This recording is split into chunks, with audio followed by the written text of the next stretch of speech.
শাকিব খানকে বাবা হিসেবে কত নাম্বার দিবেন? 100 to 500।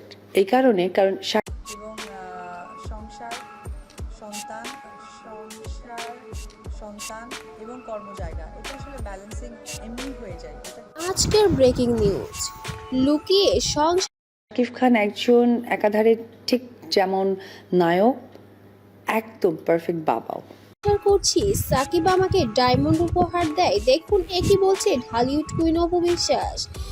এবার একটি হীরের দোকান উদ্বোধন করতে এসেছেন ঢালিউড কুইন অপু বিশ্বাস, যেখানে এসে একটি সংবাদ মাধ্যমকে নিজে মুখে জানিয়েছেন, আমরা লুকিয়ে সংসার করছি, তবে এই সম্পর্কটাকে আমরা ব্যালেন্স করতে জানি দুজনই দুজনার কর্মক্ষেত্র থেকে আমরা সবাই।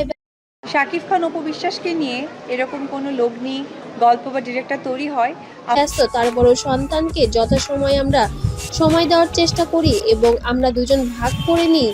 সাকিব যখন বাইরে থাকে আমি তখন ঘরে আব্রাহামকে সময় দিই এবং আমি যখন কাজে ব্যস্ত থাকি সাকিব তখন আব্রাহামকে সময় দেয়। আমরা দুজন মিলে আমার সন্তানকে মানুষের মতো মানুষ তৈরি করছি এবং আমার জায়গা থেকে কোনো প্রবলেম নেই, আমি অবশ্যই কাজ করতে চাই। এখন বাকিটা আসলে গল্প বা সব কিছুর উপরে নির্ভর করবে। আমরা দুজন যথাসাধ্য চেষ্টা করছি বাবা মা হিসেবে সন্তানকে সঠিক সময়টুকু দেওয়ার জন্য। তবে এবার যেন অপু বিশ্বাস সবার সামনে মুখ খুললেন, কারণটা কি?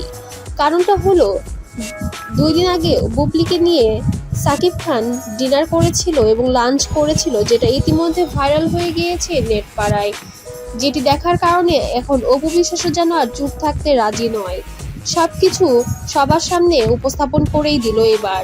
তবে সাকিব খান কি এবার ক্ষিপ্ত হবে অপু বিশ্বাসের প্রতি? অবশ্যই আপনারা কমেন্ট বক্সে জানাবেন আপনার মূল্যবান বক্তব্যটি।